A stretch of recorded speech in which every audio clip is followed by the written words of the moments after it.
Boa noite, gente. Boa noite para quem está aí e para quem vai acompanhar também isso depois, online. A gente está começando agora, um projeto do esse esse essa live aqui inaugura um projeto do programa de pós-graduação em artes visuais da ECA USP. Em que a gente convidou, professores que se formaram em 2018 e 2019 para serem entrevistados por doutorandos, que de algum jeito se sentissem ou se tivessem uma pesquisa relacionada a esses professores. A gente tem a honra de receber aqui hoje a Fabrícia Cabral de Lira Jordão, que é curadora e professora do curso de Artes Visuais da Federal do Paraná. A tese da Fabrícia se chama As atuações e contribuições institucionais de artistas e intelectuais no campo das artes visuais durante o período da redemocratização brasileira, 1964-1989. Ela foi orientada pela professora doutora Daria Goretti Jaramchuk e ela recebeu o prêmio CAPES de Tese em Artes em 2019, que com o qual acho que ela ganha uma bolsa para fazer uma pesquisa de pós, doutorado. E, hã, a gente também tem aqui conosco a Cássia Aranha, que está fazendo doutorado em poéticas visuais, e cuja pesquisa se chama Cartografia da Violência, pelo menos com o título provisório, que vai fazer sua qualificação amanhã, né, então já está ali num momento final. E a gente, vai fazer mais alguns encontros a cada 15 dias, hã, e eu acho que a gente primeiro eu vou passar a palavra para a Fabrícia, para ela falar um pouco sobre a pesquisa dela e sobre as consequências dessas pe ou as coisas que decorreram dessa pesquisa, ou como ela vê a pesquisa agora, já com um pouco de distanciamento, né, se essa pesquisa interferiu no projeto no trabalho dela como curadora, como professora. E, hã, porque também, deixa eu passar aqui eu acho que a Fabrícia termina a pesquisa dela, com um texto que ela diz: "Finalizar essa pesquisa, no momento de grave desmonte institucional, nos possibilita acreditar que cedo ou tarde, ou quem sabe já esteja em processo, o campo das artes visuais fornecerá alternativas à altura das exigências e urgências do tempo presente". Então acho que existe uma comparação ali que ela propõe entre 2 momentos de desmonte institucional, que é o da ditadura iniciada no o golpe de 64 e esse que a gente está vivendo agora. Então, Fabrícia, passo a palavra para você. Obrigada por estar aqui, obrigada, Cássia. Também gostaria de colocar antes que nós temos aqui a comissão de pós-graduação tem ajuda de 4 doutorandos, que é Ronaldo, o Leandro, a Cássia e o Felipe, e eu queria agradecer muito vocês a essa iniciativa. Então, e depois a gente vai ter algumas perguntas e a gente vai abrir para as perguntas do público. Quem quiser fazer perguntas, por favor, escreva aí no chat do YouTube. Obrigada. Boa noite, Dora e Cássia. Quero agradecer o convite, né? Estou muito feliz em estar aqui conversando com vocês, ainda, sobretudo, por ser um projeto vinculado à pós-graduação onde eu me formei, né, na universidade, que eu me formei também. Então, para mim é uma honra poder compartilhar com os colegas que agora estão fazendo esse doutorado, né, e também com quem está aqui nos assistindo, um pouco da minha pesquisa. E, bom, eu acho que, para começar, eu vou apresentar muito rapidamente o que foi essa pesquisa, né? Uma pesquisa que se propunha, né, que se propôs a pensar o que meu ponto de partida era tentar entender o que é que os artistas estavam fazendo no momento em que o país se propõe a ter uma abertura política, né? Os militares, enfim, a sociedade civil fazendo pressão, enfim, eles começam a ter um processo de abertura lenta, né? Gradual, a gente já sabe essa frase clássica, mas me interessava muito entender qual teria sido o papel dos artistas visuais, sobretudo, que é um segmento artístico que fica um pouco invisibilizado nessas lutas e articulações coletivas com maior, vamos dizer, com maior impacto, né, em movimentos de massa, né? Diferente do papel da música, do teatro e do cinema, que isso estava muito já claro. Então eu queria, enfim, entender onde era que estavam os artistas nesse processo de reconstrução democrática, né? E a partir desse propósito eu comecei a fazer essa pesquisa e investigar de fato o que é que estava acontecendo. Então seria o ponto de partida, né? E ao longo da pesquisa foi ficando cada vez mais claro para mim que essa presença não visível de uma articulação entre os artistas e de uma frente possível que os artistas visuais pudessem estar fazendo para a reconstituição democrática, ela estava relacionada a um aspecto que dizia respeito a que as estratégias e os posicionamentos, vamos pensar assim, dos artistas nesse momento, elas não estavam conectadas a um projeto nacional desenvolvimentista, vamos pensar, né? Esse grande terreno comum que, de certo modo, viabilizava a negociação entre campos culturais de oposição com o Estado ainda autoritário, não estava no horizonte do que, pelo menos da minha perspectiva, na minha pesquisa, eu pude mapear, né, de maneira mais precisa. Me parece que esse ativismo, né, que os artistas fizeram nesse momento, eles estavam relacionados, sobretudo, com o nosso campo e com a estruturação do nosso campo, que, historicamente, por sua vez, também vai se consolidando de uma maneira muito dissociada de políticas culturais, né?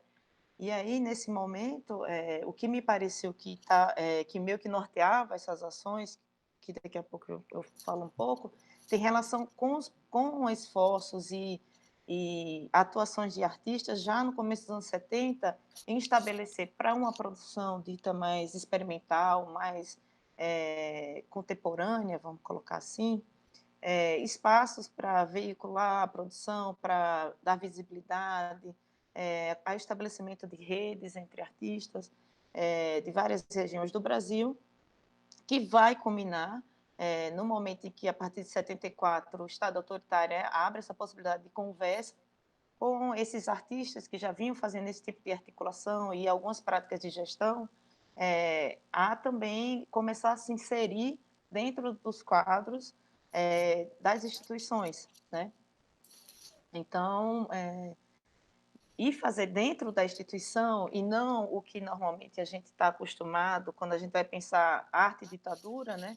Eu acho que é uma coisa que está muito clara, assim, ficou muito cristalizado para quem pensa esse período, acreditar que os artistas eles estavam fazendo uma oposição e estavam completamente desassociados das instituições, né, do Estado nesse momento.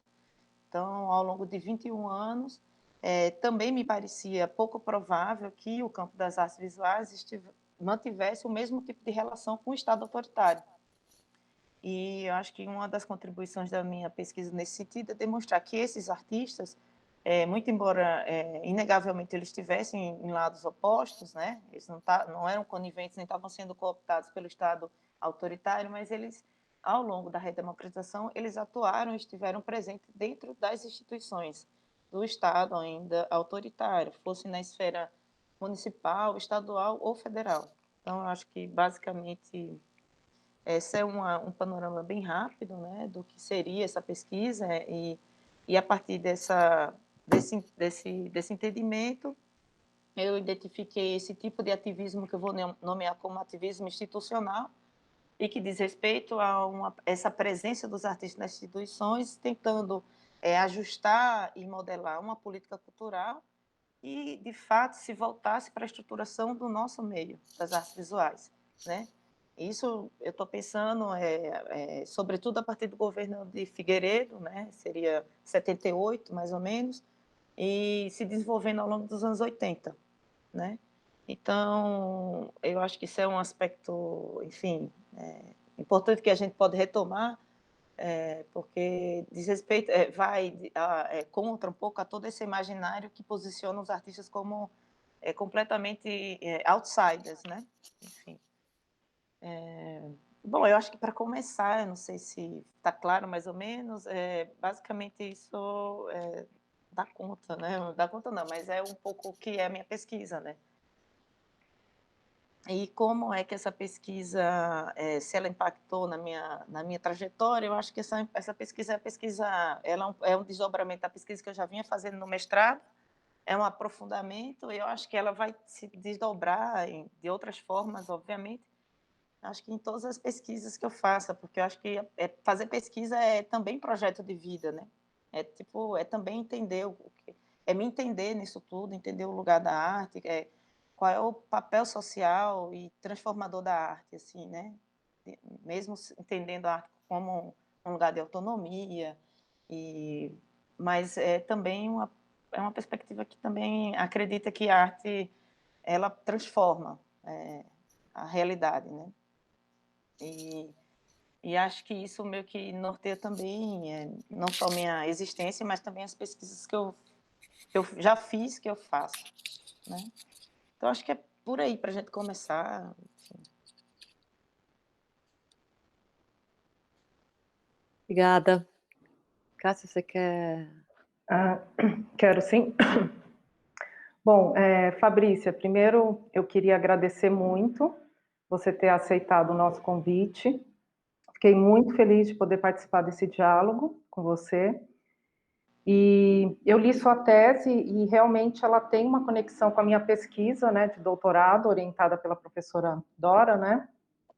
A minha pesquisa ela também envolve a ditadura militar, especificamente a violência do Estado e o quanto da violência ela transborda e reverbera nos dias de hoje, né? Então, assim, eu ia começar fazendo uma pergunta para você. Em 2018, você defendeu a sua tese, né?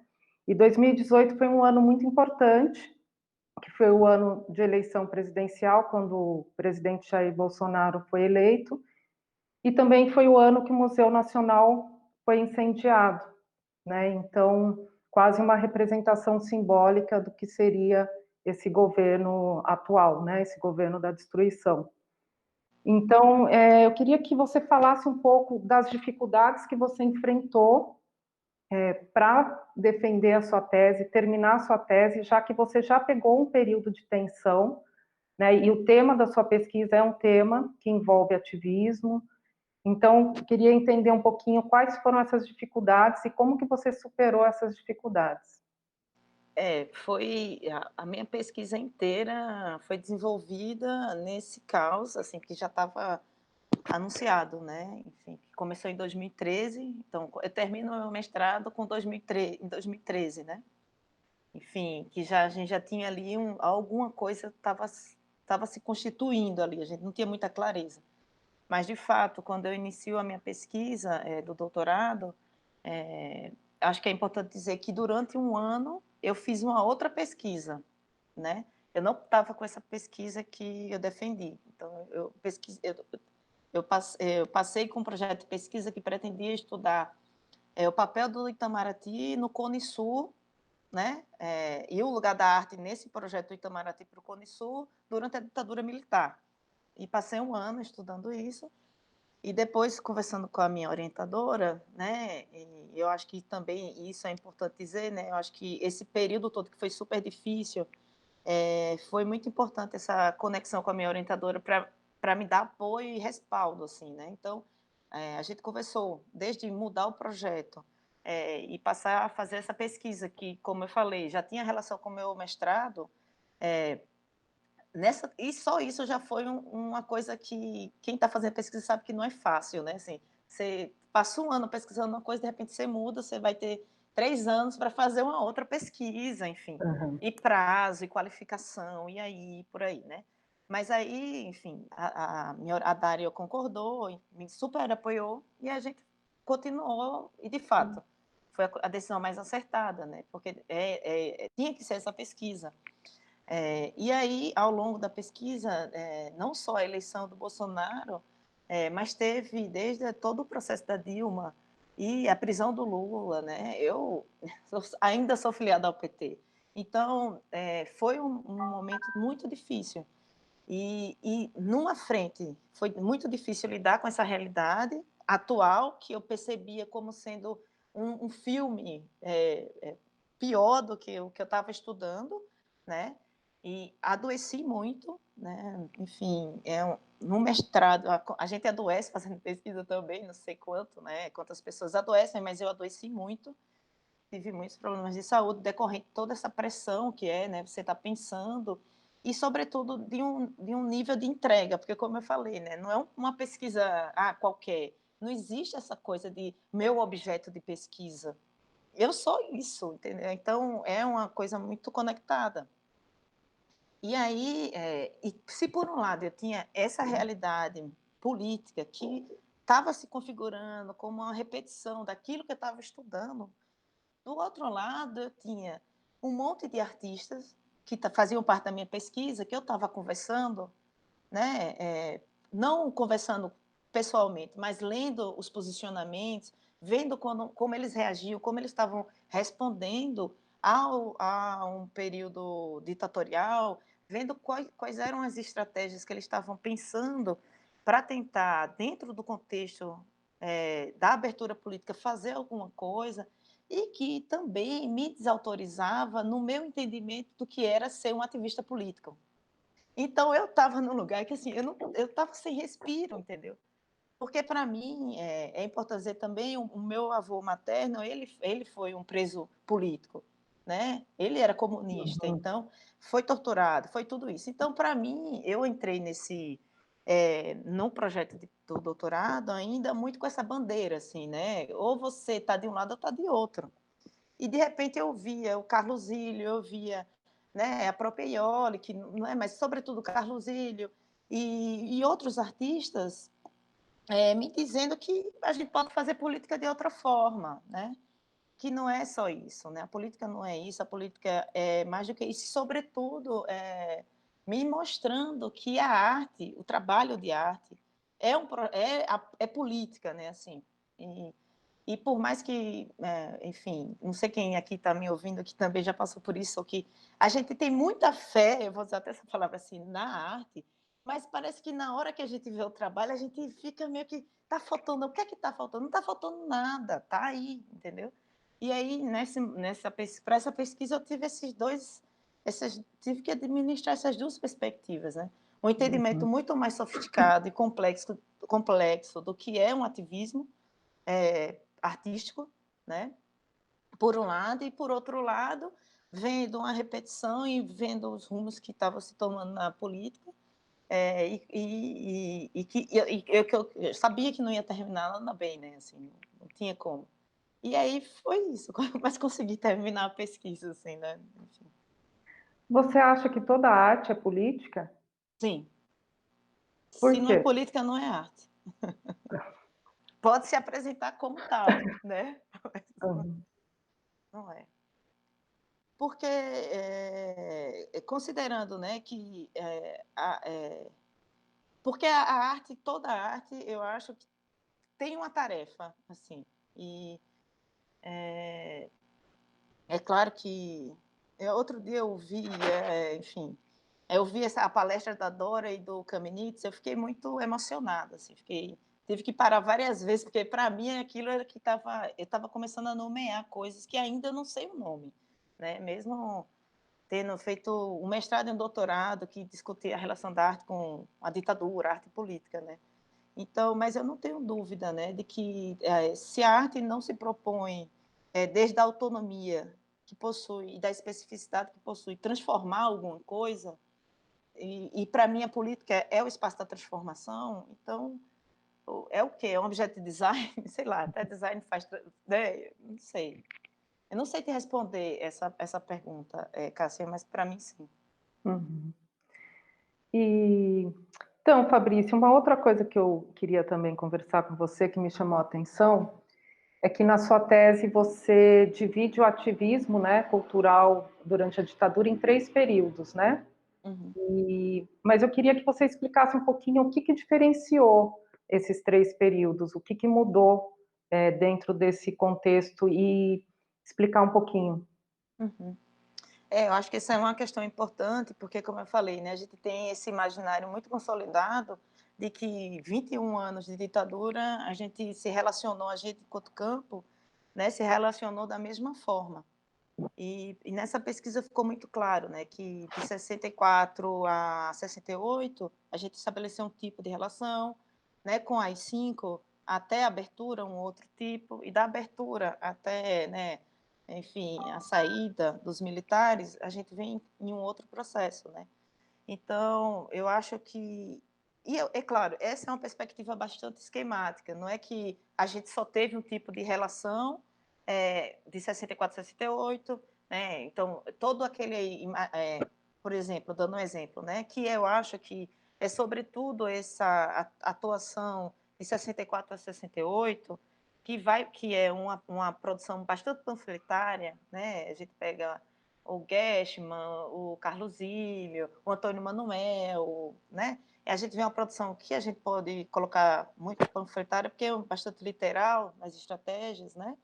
E a gente um pouco que toma essa produção inicial, né? Como se fosse a produção que foi desenvolvida ao longo de toda a ditadura, né? E para mim ficou muito claro que não, né? A gente pensar a arte de maneira muito pouco sofisticada, no sentido político mesmo, né? Então, e rapidamente os próprios artistas abriram mão desse lugar, né? É isso, por exemplo, que faz com que a Aracy considere que a gente não teve uma arte política, né? Se o político tocou a arte, no Arte para Quê, né? Durante a ditadura, foi de maneira muito leve, ela fala assim, né? Porque eu acho que foi essa sofisticação política que os artistas vão elaborando a partir das próprias práticas, né? E perceber que, por exemplo, o que adianta em 64, 65 eu estar colada no projeto do Partido Comunista Brasileiro, Partido Comunista em geral, né? E fazer uma produção que vai ilustrar ou conscientizar as massas, né? Enfim, os artistas rapidamente se dão conta disso. E eu acho que isso também diz respeito a esse abandono desse projeto nacional desenvolvimentista, né? Que os artistas rapidamente fazem, assim, no meu entendimento, diferente do que foi o cinema, a música e o teatro, né? Assim, acho que estava muito claro ali que a gente não quer conscientizar a massa, a gente não quer, a arte não está aí para isso, né? Enfim, e aí eu acho que começa nessa transformação, nessa mudança, e vai culminar nesse outro ativismo que eu chamo de ativismo institucional, que é essa entrada desses artistas nas instituições como a Funarte, né? E eu acho que tem uma parte na tese que que eu persigo também desde o mestrado, porque no mestrado eu estudo o Núcleo de Arte Contemporânea da Universidade Federal da Paraíba, que é o papel fundamental dos artistas dentro da universidade, né? E assim, para mim, não tem como pensar uma transformação nesses cursos de educação artística sem pensar o papel dos artistas dentro dos cursos, né? Seja como nesses núcleos de arte que a Funarte viabilizava no momento da abertura política, né? Como o Núcleo de Arte Contemporânea da Universidade Federal da Paraíba, o setor de multimídias da Universidade Federal do Rio Grande do Norte, todos conduzidos por artistas, né? O Parque Lage, por aí vai. né? Então, eu acho que, enfim, eu não sei se eu me perdi, mas isso esse para mim é um lugar de ativismo. E o próprio Carlos Ilho, ele fala, né, um dos lugares mais, um dos trabalhos de arte dele mais político, ele ter ido dar aula, né? Enfim. Uhum. E, então, fazendo uma ponte com o que você falou, os artistas, eles começam, né, dentro desse ativismo institucional, a ocupar cargos, né, nas instituições. Então, de uma certa maneira, foi muito mais uma mudança no sentido de reformista, né, de uma reforma, do que uma ruptura. Uhum. Como que você entende isso? Assim, você acha que hoje, por exemplo, seria possível uma reforma, ou será que somente uma ruptura? Posso fazer um adendo aqui também à pergunta da Cássia, porque eu fiquei pensando, eu achei muito legal essa a sua explicação que você, porque para mim é um lugar também estranho, eu acho, eu fico falando: "Pô, o teatro, a música e enquanto que as artes plásticas, ela, de repente, abandona ali um tipo disso que você falou, que era uma arte panfletária, e vai para esse outro lugar".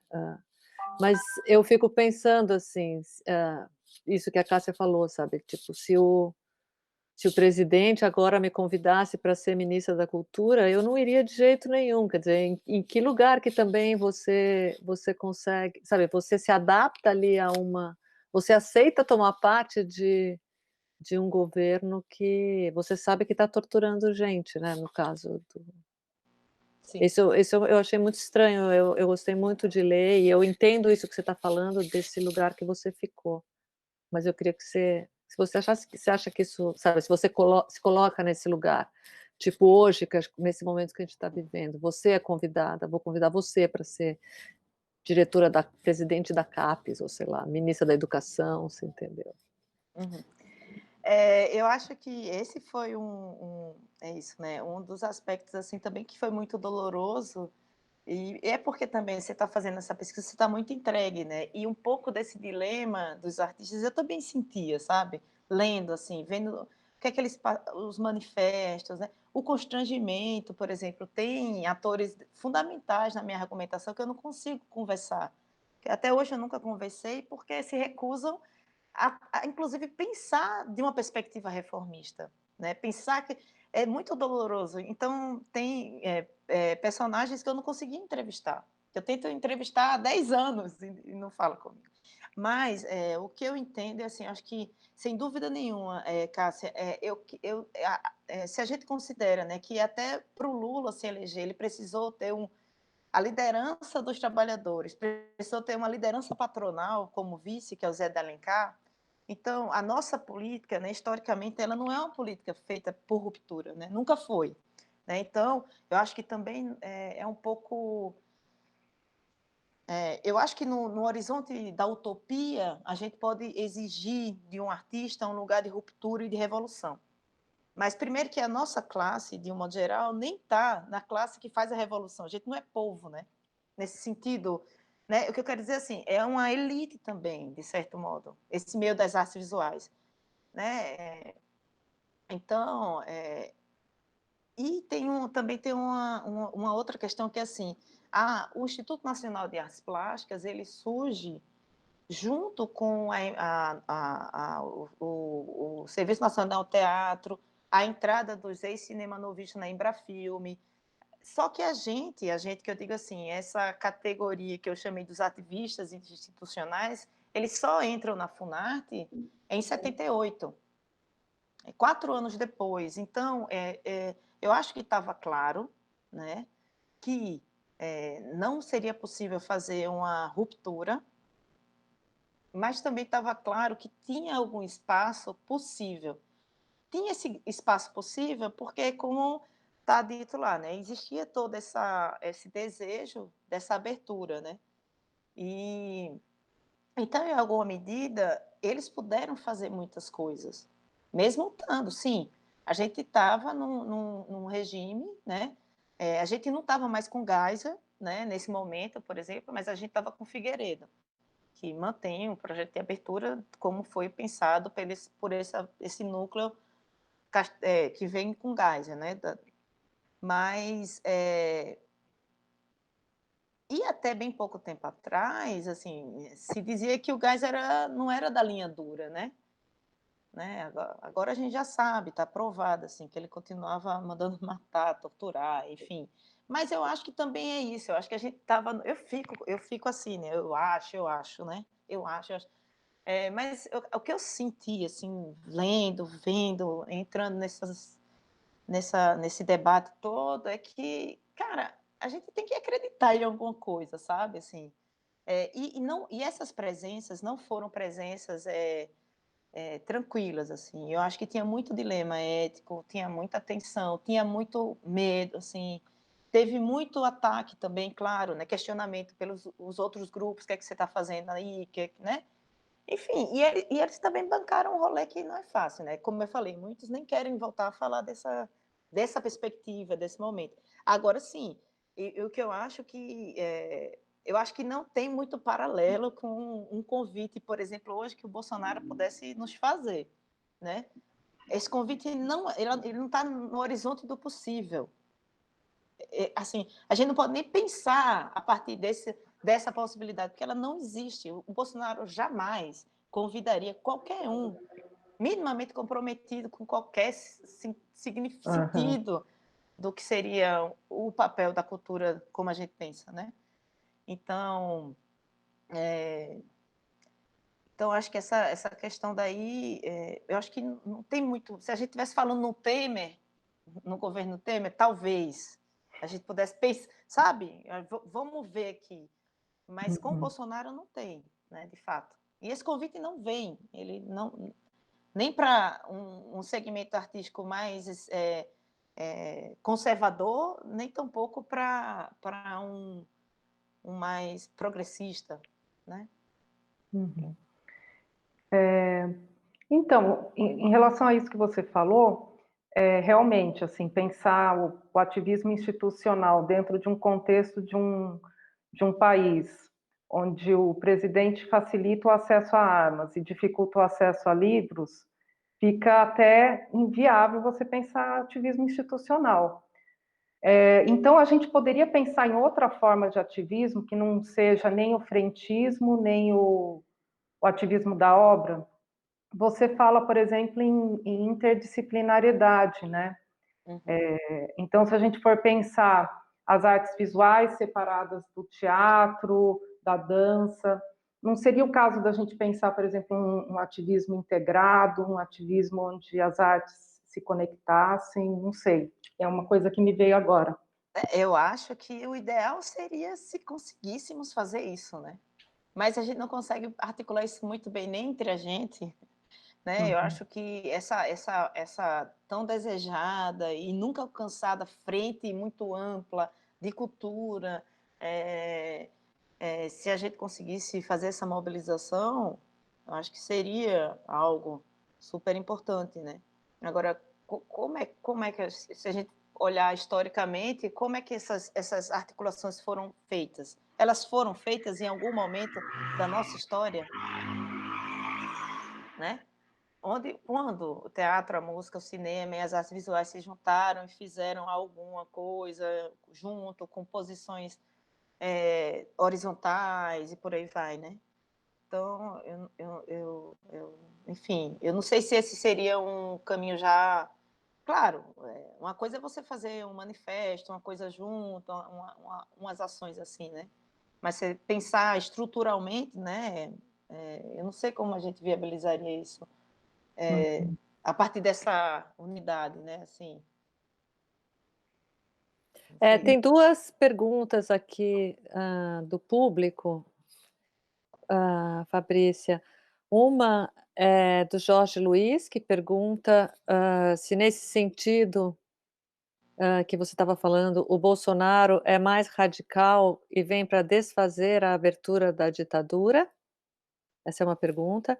E a outra é do Mário Ramiro, que coloca, Fabrícia, Os tropicalistas foram acusados pela esquerda de cantar numa linguagem sem engajamento, ao contrário dos artistas das músicas de protesto. No entanto, a revolução tropicalista produz ecos ainda nos dias de hoje, enquanto as músicas de protesto ficaram no passado. Uhum. Será que Araci Amaral não teria subestimado o peso daquele movimento? Eu acho que eu vou começar com essa pergunta do Mário Ramiro, que eu acho que é super importante, e é exatamente isso, assim. Um pouco, inclusive, na minha tese, eu trago essa questão dos tropicalistas e meio que tento dar uma resposta para Araci, né? Porque, sem sombra de dúvida, né, ali, sim, a gente estava tendo um movimento que estava se pensando enquanto um lugar de autonomia e de especificidade em alguma medida, que estava rompendo com esse ideário político, imagético, que estava vinculado a uma pauta política partidária e que completamente potencializado no sentido do que a gente pode fazer enquanto campo de produção artística, que não se confunde com o campo de produção política partidária literal, né? Então, eu acho que esse, para mim, essa é a questão. Essa é a questão, né? Então, quando a gente fala em juntar um monte de lugar, como é que a gente vai aparecer? As artes visuais. O que é que a gente vai poder politicamente?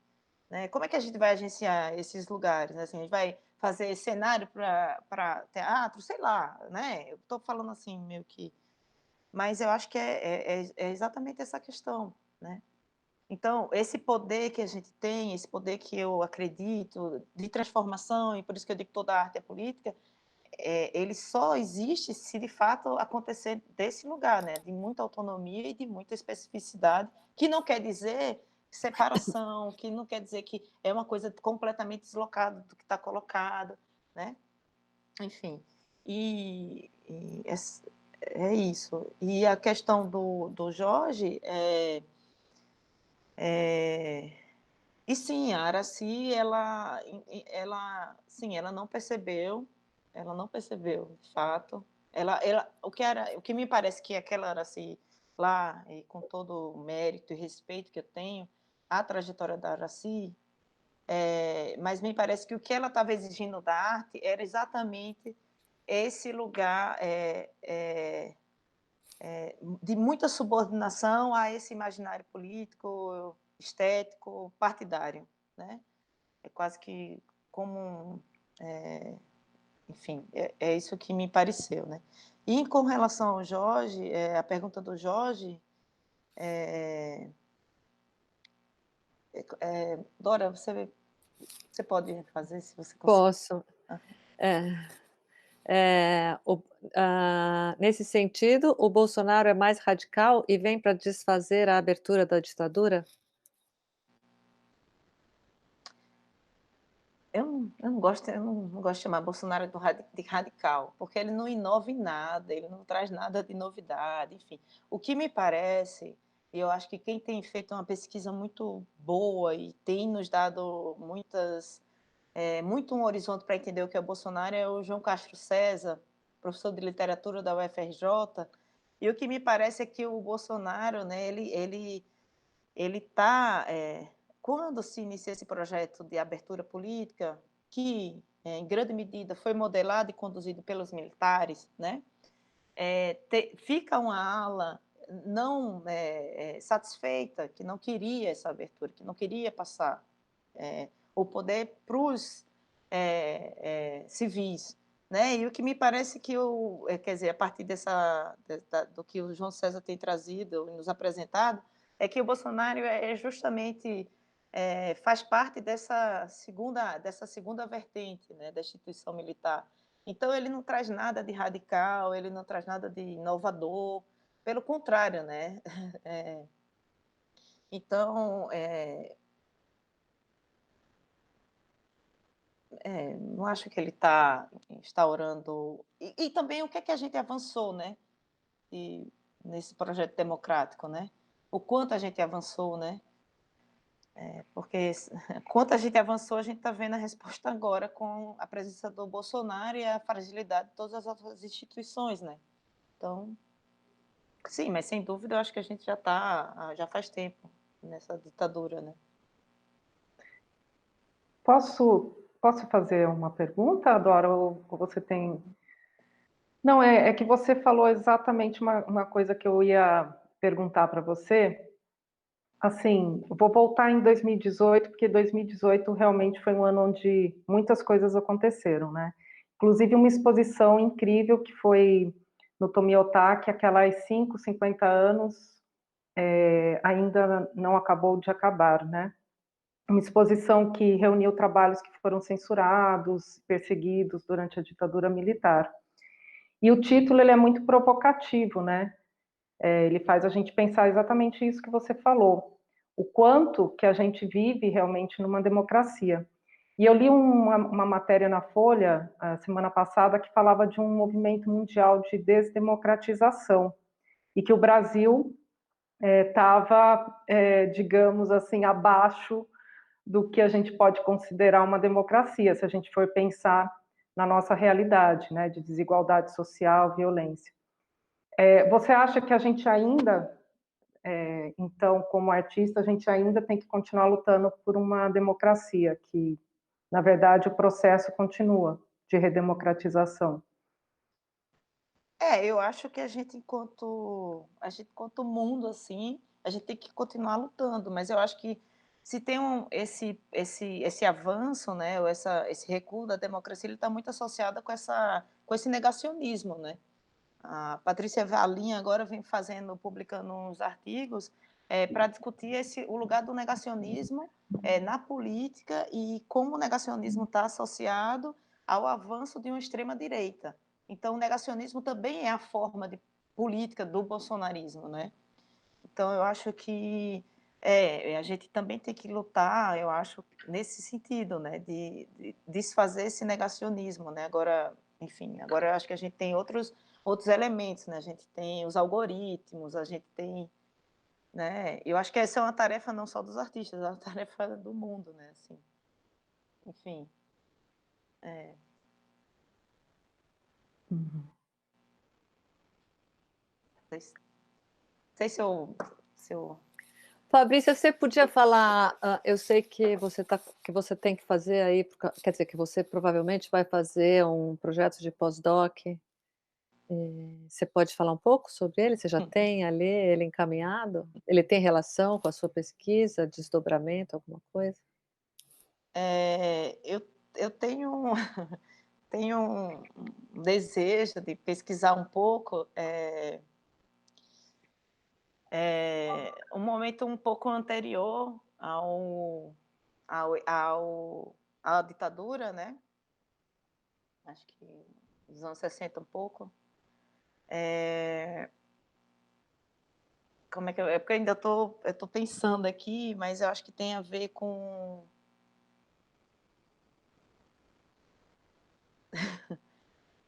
Eu não sei se eu tenho como falar, mas, enfim, é um pouco tentar entender... Não, acho que eu não quero falar, na verdade. Tá bom, tudo bem, não precisa falar, Eu não. achei que eu devia, não sei se eu falo, não falo, Não, enfim, não, enfim. tudo bem. Ele vai. Mas você vai fazer então, né?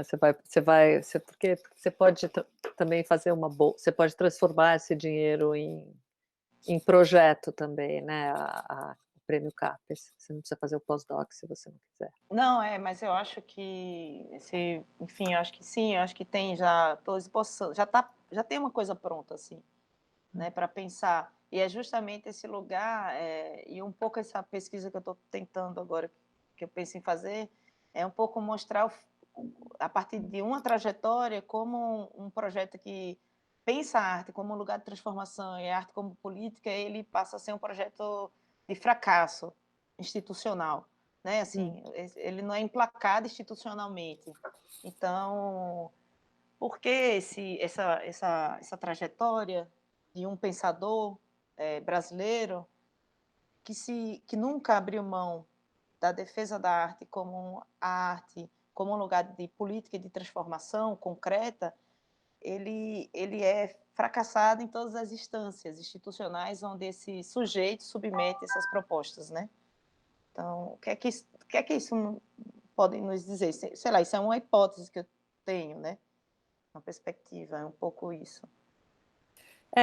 Você podia também porque você fala em algum momento ali, você falou sobre autonomia, né, Uhum. a autonomia da obra de arte. E e a gente sabe que existe o nome autonomia ele explode para vários lugares, né, quer dizer, as pessoas usam autonomia de formas muito diferentes. E e eu queria que você falasse um pouco sobre isso, porque eu acho, para mim, a autonomia sempre está ligada a uma ideia de liberdade.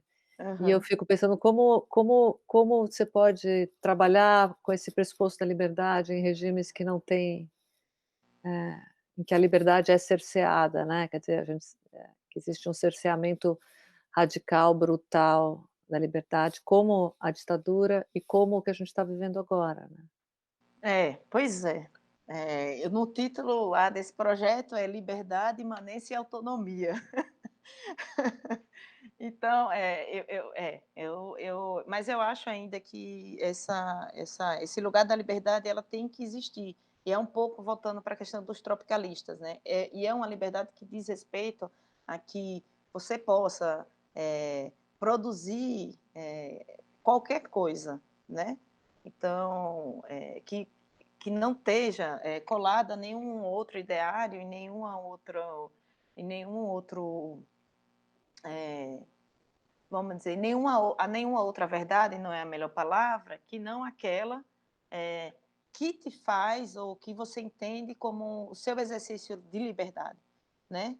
Então eu penso essa autonomia, exatamente, eu acho que são essas 3 palavras, né. A autonomia, ela está associada à liberdade, mas está associada também à imanência, né, porque ela tem que ter um chão, uma exceção, né, uma presença, uma transformação material, né. Então também se não, enfim, também não, para mim não faz muito sentido dessa perspectiva dessa arte que para mim é sempre política e tudo isso, né. Então, ao contrário dessa autonomia que que pode se confundir com algo que está separado, essa autonomia para mim ela está muito colada, né, assim, não tem nada de uma esfera isolada, uma esfera, eh que não tem interface, que não se conecta com a nossa realidade, né. Mas isso tudo você me pergunta, Dora, é você que estuda autonomia, você que sabe, eu que queria te ouvir, né. Eu estou ainda tentando entender também, que é esse projeto de vida, né, assim. Como é que a gente defende isso e como é que a gente nomeia e conceitua minimamente, sem criar categoria, porque também acho que isso é um desafio, né. A gente tem que eu acho que a gente tem que parar, no nosso campo, como é que a gente vai criar categorias, né. E quanto isso vai cercear também, o quanto isso vai dirigir, o quanto, né, enfim, mas eu não sei, eu ainda estou pensando, ainda estou. Isso eu estou formulando, assim, acho que é a pergunta que eu me coloco todos os dias. E falando em liberdade, Fabrícia, você na sua tese você cita, né, o quanto a ditadura ela foi permeada por censura e monitoramento constante, né? Uhum. E mesmo com os agentes, né, os artistas dentro desse ativismo institucional, a censura ela continua, né? Então, como que isso acontecia, assim? Como que os agentes conseguiam ter essa autonomia ou essa possibilidade se a censura caminhava junto? É. Às vezes me incomoda um pouco que muitas vezes a gente faz e que também eu acho que é um pouco de uma perspectiva, um certo negacionismo, é que a gente faz o papel do censor de maneira muito caricata, né, o censor é aquele cara que não sabe nada.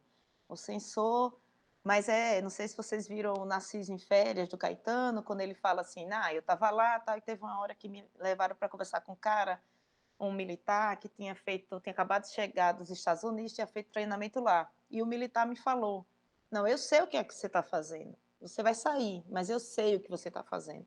Então, primeiro também é que essa censura, ela não é tão caricata e tão estúpida, como às vezes a gente fica, quando a gente pega sobretudo a área da música, né? E tem muitas essas histórias, eu mudei uma palavra e foi autorizado e eu falava a mesma coisa. Então, eu acho que é isso. E eu acho que a gente tem presença de censura, né, no meio das artes visuais, óbvio que tem estudos que vão, né, que agora esse lugar da censura está começando a ser mapeado de uma maneira mais consistente, né? Mas nas instituições, eu acho, Cássia, que tem essa coisa também que a gente não estava propondo uma ruptura, sabe? Uhum. Então, eu acho que tinha, de fato, era um momento que chegou no consenso que se ia fazer a abertura, né? E que a gente foi modelando ali, foi ajustando dentro de um programa muito ambíguo, que era a Política Nacional de Cultura, o que é que a gente poderia fazer. Então, eu acho que foi sendo feito um jogo, entendeu? Mesmo assim, Uhum. né? Então, no campo das artes visuais, a gente teve essa censura. Eu imagino que é porque também são documentos que não estão todos assim, tão, né? Não é tão fácil a gente localizar isso, mas eu acho que tem uma negociação e que a gente consegue emplacar as coisas, né? Uhum. E, enfim, e eu acho que já estava, eu acho que é isso, né? Também a gente já estava. A gente não pode esquecer, por exemplo, que a Iole de Freitas, ela sai que foi a única mulher que ocupou um cargo de gestão na Funarte, e ela é a penúltima, né? A última é a Letícia, né? Que aí a Funarte termina com Collor, mas ela saiu, ela foi exonerada a partir assim de uma articulação que o Ferreira Goulart faz, né? Porque a Funarte depois de uma trajetória de 74 até aquele momento 78, na percepção do Ferreira Goulart, ela tinha se convertido numa igrejinha, alguma coisa desse tipo, que ele usa, mas articula lá a exoneração da Iole, porque para ele ainda a arte teria que ser uma arte muito colada com essa ideologia do Partido Comunista, né? Então, enfim, e aí a gente também tem esse tipo de situação, né? Então, a gente tem dentro das instituições muitas disputas também, disputas de entendimentos do que seria uma política de cultura para as artes visuais brasileiras e o que seria uma arte brasileira. Onde é que a gente pode localizar isso? É uma política nacional.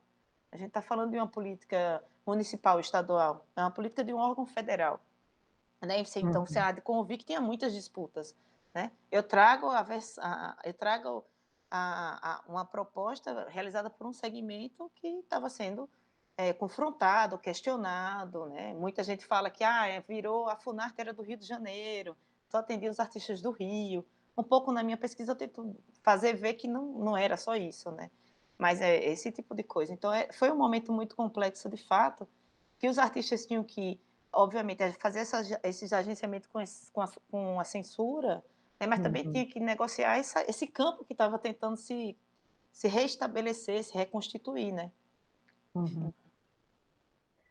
Porque teve até um episódio, né? Recentemente, um projeto no Distrito Federal proibiu exposições com nu, né? Uhum. E é uma censura explícita, né? E a gente consegue imaginar as artes visuais sem a representação do nu, por exemplo? Uhum. Né? Sim. uma... Sim. E esse era um projeto de lei, né? Enfim, não era só uma coisa de censura no Instagram, alguma coisa, né? Então, eu acho que agora a coisa está assumindo, né? Isso que explicitamente, né? Sim. Tem mais uma pergunta aqui, Fabrícia, do Elilson. Ele pergunta: como você tem comparado ou analisado as estratégias estéticas articuladas pelos próprios governos dos dois períodos? Se no período Temer foi o Michelzinho que projetou o emblema do governo, no bolsonarismo a crise extrapola com Alvim, Regina, etc. Você poderia falar um pouco sobre isso? Sobre o governo Temer, Bolsonaro ou o governo Bolsonaro e a ditadura? Eu acho que é o governo Temer e Bolsonaro, né. Pelo menos aqui na pergunta parece isso, né, Nossa, o Temer que tem aquela coisa da família, né, acho que é isso, e o Bolsonaro que foi de, refação de Goebbels para, sei lá, quer dizer, a imagem, né, até criacionismo, dinossauros que nadam, essas coisas. Não nem sei, sei se eu dou acho que conta dessa pergunta, nem sei se eu entendi. Será que ele ainda está aí um pouco para é sério. Elilson, você pode É, reformular a pergunta? reformular. É. Ele reformulou, no sentido da massificação, adestramento das possibilidades de leitura, expressão, manifestação política da população. Continuo sem Dentro da mesma pergunta. você No sentido da massificação, adestramento das possibilidades de leitura, expressão, manifestação política da não consigo. quer que eu leia de novo ou você acha que não adianta? Não, eu acho que pode ler de novo. Eu vou ler de novo. Como você tem comparado, analisado as estratégias estéticas articuladas pelos próprios governos dos 2 períodos? No período Temer, foi o Michelzinho,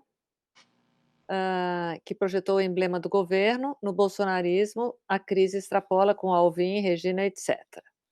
No sentido da massificação, adestramento das possibilidades de leitura, expressão, manifestação política da população. População? Aí ele escreveu mais uma coisa. Sim, mas também entre Temer e Bolsonaro, mas também entre Bolsonaro e a ditadura, no sentido da massificação. Entendi. Adestramento das possibilidades de leitura, expressão ou manifestação política da população. Quer dizer, tipo a Copa do Mundo, essas coisas, né? Uhum. Assim, entre o Temer e o Bolsonaro, enfim, mas pensando no do Bolsonaro, eu não sei, eu não conseguiria, porque também não foi algo que. Mas entre o Bolsonaro e o regime militar, eu acho que tem uma, né, acho que a gente, eu não sei, acho que a Lilia Schwartz e outras pessoas vêm estudando essa estética do bolsonarista, né, e têm tentado compreender quais são os elementos que eles estão manejando, mas eu acho não, a gente sabe, a ditadura teve a construção, um projeto estético, assim, a construção do que seria a nação, né, um projeto super ufanista, né, que gerava um consenso na população. No Bolsonaro, a gente não tem um consenso que eu digo assim, né? Pelo menos atendia o desejo, e é que eu tento apresentar na minha tese, por exemplo, que era esse solo desse projeto nacional desenvolvimentista, Brasil, um país do futuro, Brasil não vai ser mais subordinado, tal. Você tem alguma coisa que você constrói uma imagem de um país que você gera um tipo de consenso, né? Enfim, ao ponto da gente ter essas articulações, né, entre o Glauber Rocha, por exemplo, defendendo o Geisel, né? Uhum. Então, o que é isso? Né? Agora, para mim, o que que imagem ou que é isso que o Bolsonaro produz, que eu não sei, eu não entendo, que não gera consenso, e que não gera nenhuma visualidade que se apresente como uma possibilidade, né, assim, de se desenhar uma nação, né? Então a Eliana Brum vai falar dele ser o homem comum, de ser o ressentido, fulana vai falar, mas assim, realmente eu não sei te responder. Mas tem, por exemplo, códigos que você na sua tese você fala, por exemplo, do verde e amarelo, né, da Uhum. construção desse nacionalismo a partir das cores, Sim, né. sim. E isso é uma coisa que está sendo reapropriado, né, quer dizer, o Bolsonaro quer dizer, o governo do Bolsonaro, todo o governo golpista ali, ele está se apropriando dessa, é quase Brasil ame ou deixe, ele está tentando, não está colando, mas está tentando, né. Sabe, eu não acho que tem esse Brasil ao Não? meu deixo, eu acho que ele já abandonou o Brasil há muito tempo, o que eu vejo é a bandeira norte-americana, sabe? Eu acho que se tem uma cor aí, é essa cor aí que ele, né, que ele tenta nem ter, mas essa cor vermelha com, né, com branco, enfim. Então eu não vejo eu não vejo esse verde e amarelo nesse governo, assim, do Bolsonaro e nada do que representasse qualquer coisa, né, que a gente poderia fazer uma associação mais próxima com o projeto da ditadura, sabe? É, eu acho que, não sei, realmente eu não consigo responder ou chegar em alguma conclusão em relação a isso, porque também é algo que para mim nem tá, eu não tenho nem no horizonte, assim, eu ainda vivo no espanto constante, sabe? Ainda me surpreendo com cada, né, com cada coisa que acontece nesse governo, né? Mas e Tem uma outra pergunta da Débora Rota Sanches, que retomando o pós-doc, fiquei confusa, mas é porque a gente não tem, não haveria, ela pergunta, não haveria possibilidade da arte ser arte, entre aspas, exercer transformações pelas instituições? Como como ficam os artistas hoje, então? Que relação é possível com os museus? se não tem, lê não, Se não haveria possibilidade da arte, ser arte, tipo, exercer transformação pelas instituições? Hoje, né, não, como ficam os artistas hoje? Que relação é possível entre os artistas e os museus? Eu acho que sim, eu sempre acho, eu ainda sou, assim, ainda estou tentando também me desvencilhar disso, mas eu ainda sou uma pessoa que acredita na instituição, né. Então eu acho que sim, eu acho que, não só com o museu, mas com a universidade, com escolas, com, né, eu acho que sim, a gente tem que estar sempre junto. E eu acho que, de um modo geral, os museus, eh eles estão comprometidos, né, a gente sabe toda a complexidade, a Cássia inclusive trouxe essa exposição do AI-5, que é inegavelmente da maior importância, mas inegavelmente também, tem um componente aí de fetiche, de engessamento do que foi uma situação, de uma narrativa meio heróica, de justiçamento talvez, eu não sei, né, que se você fala isso, você pode ser colocada num lugar, o que é isso, né, assim, você pode ser mal interpretada, mas eu acho que, eh, mas sim, é importante a gente fazer uma exposição como essa do AI-5, sem dúvida nenhuma, mas não é só isso, né, e assim, a gente não, e enfim, e eu acho que os artistas têm que estar, né, se você vê os nossos projetos mais celebrados, na nossa tradição, né, na nossa história da arte, são decorrentes de associações muito potentes realizadas entre gestores e artistas, curadores e artistas, instituições e artistas, né? Então, sim, eu acho que o artista ele nunca está, essa imagem do artista que só está comprometido em produzir o trabalho, eu acho que ela também é muito simplista, né? Esse artista ele está, sobretudo, num lugar como o nosso, né? E não só num lugar como o nosso, mas assim os artistas estão muito comprometidos com a reestruturação institucional, né? A gente, por mais que a gente critique a presença dos artistas negros, dos artistas, das artistas trans dentro das instituições, inegavelmente uma parte disso vem dos questionamentos colocados pelos próprios artistas. A entrada deles nesses lugares, uma parte corresponde a esse estacionamento, outra parte a um mercado também, né? Enfim, e por aí vai, e aí as coisas vão ficando mais complexas, mas sem dúvida nenhuma, eu acho que esse é um caminho que a gente tem e sempre teve, assim, nessas relações, né?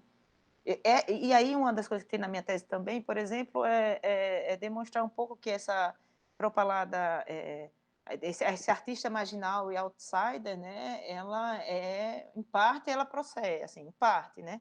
Mas esses artistas, eles sempre tiveram junto das instituições, né?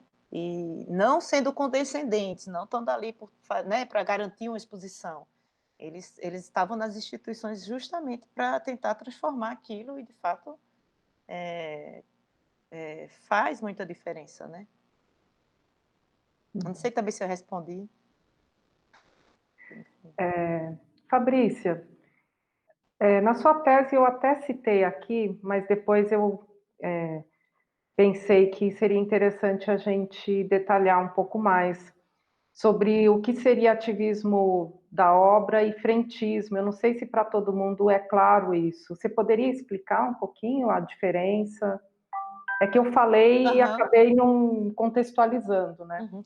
Não, eu acho que o ativismo primeiro que essas duas categorias, né, o ativismo da obra e o frentismo, ela não é minha, né, é uma categoria que, enfim, que está aí colocada há muito tempo, mas, assim, esse ativismo da obra seria justamente essa obra mais literal, mais panfletária possível, né, então seria o Marmita, né, aquele do Carlos Ilho, ou algumas obras do Rubens Gershman, enfim, né, e tem tantos outros artistas daquele período específico que, sei lá, sobretudo 64, 68, né, que está muito Uhum, colado com esse ideário, né, político partidário, né. Esse frentismo seria esse momento em que artistas, críticos, curadores, os agentes do meio se organizam para fazer alguma coisa. Então, um exemplo seria o boicote da Bienal, né, ou a retirada dos artistas dessa última Bienal, né, por conta da questão de Israel, esse tipo de situação, uhum, né. E o ativismo institucional seria essa atuação muito, dentro das instituições, operando nas instâncias, das políticas públicas, né, das políticas de Estado para o campo cultural, que aí também eu localizo nesse momento da redemocratização, né. uhum. Enfim, que não é uma categoria, sei lá, é um tipo de ação, de estratégia, né.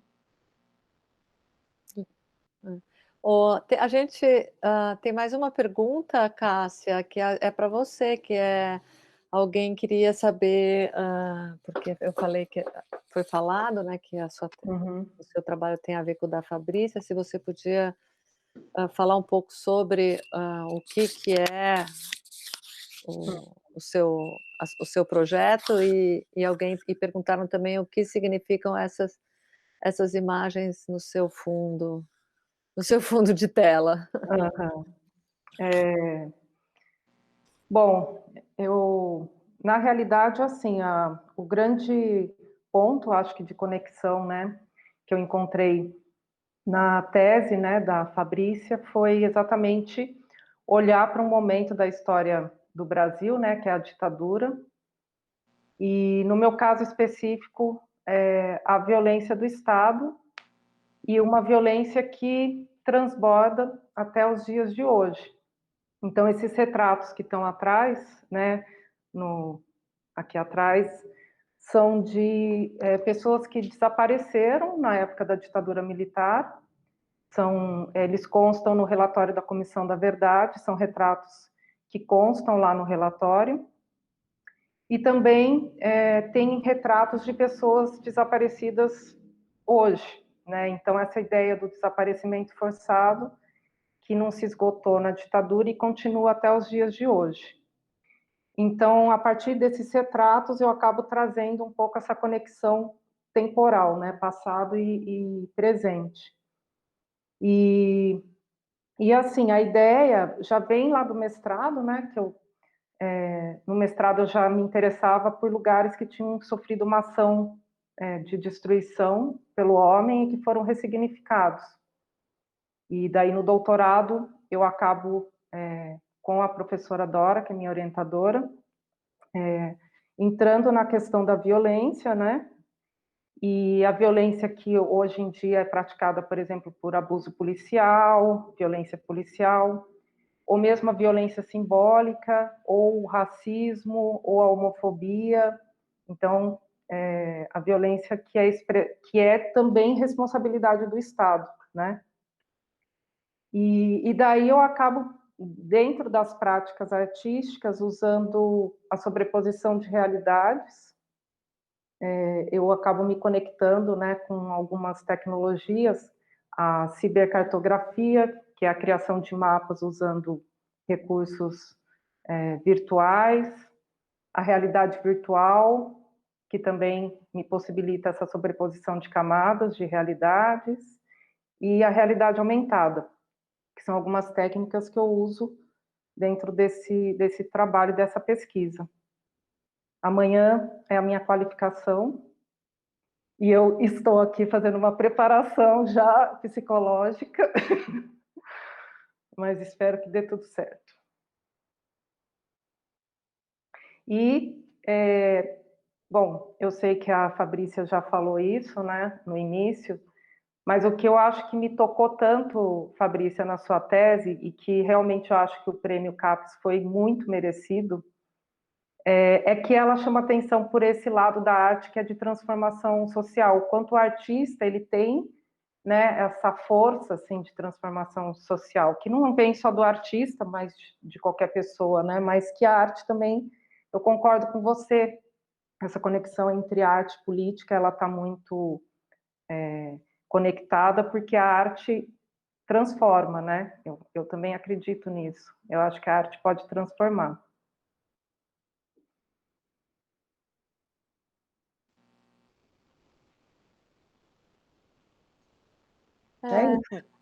Bom, gente, então eu acho que, deixa eu ver aqui se tem, mas acho que não tem mais perguntas no chat. E eu queria agradecer aqui. Eu acho também que acho que é um prêmio também que não só foi super merecido, sabe, porque a Fabrícia antes ela foi a indicada, né, a indicada da ECA, né, quer dizer, do Departamento de Artes, do Programa de Artes Visuais, e, e eu acho que foi uma manifestação ali do júri de ter escolhido a sua tese, sabe, no momento que ela entrou, sabe, eu acho que era importante, foi mesmo um protesto ali, para deixar claro a opinião deles com relação ao que poderia vir ali, que a gente agora que veio, né, que agora a gente está vivendo. E até quando eu soube que a Fabrícia ganhou, até perguntei para ela como que ela ia fazer, né, porque o prêmio tem aquela celebração e ela teria que ir lá apertar a mão do ministro da Educação, né, e eu falei assim: "Nossa, e agora, né, você vai lá apertar a mão do, sei lá, do Alvim", sei lá quem que é, né, porque também não tem, né, não sei quem que vai ser. Mas eles não fizeram, né, eles cancelaram a cerimônia, ô Fabrícia, ou vocês não foram? Ou Não, vocês foram? teve a cerimônia, o ministro da Educação não foi, mandou um secretário, Hum. né? E foi tudo muito controlado, eu não tive que apertar a mão dele. E a gente fez, eu fui com a minha orientadora, né, da área, a gente fez uma super performance lá, usando roupa igual, na mesma cor, tudo. Mas foi muito tenso, assim, foi muito tenso, porque a gente teve que escutar lá, né, desse secretário, falando assim: "Ah, é para isso que a gente tem a CAPES, para premiar os melhores".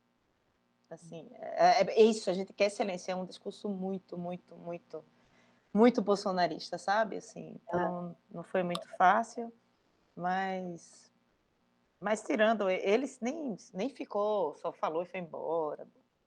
Mas eu concordo também com você, eu acho que, receber esse prêmio nessa conjuntura e também é um pouco, institucionalmente também é importante para mostrar um tipo de autonomia, né, da CAPES em relação a esse projeto, enfim, mas é isso. Então, a gente está encerrando. Eu quero agradecer todo mundo que está aí, assistindo, agradecer a Cássia, a Fabrícia, e agradecer aos meninos que estão aqui no backstage, o Ronaldo, o Leandro e o Felipe de novo, e convidar vocês para a próxima, que vai ser quando, Cássia, você sabe o calendário? Vai ser daqui 15 dias. Os encontros são quinzenais, toda quarta-feira, das 7h30 até as 9h. E cada dia vai ser um doutor conversando com um doutorando. Tá. Então, daqui 15 dias, o próximo encontro. Tá.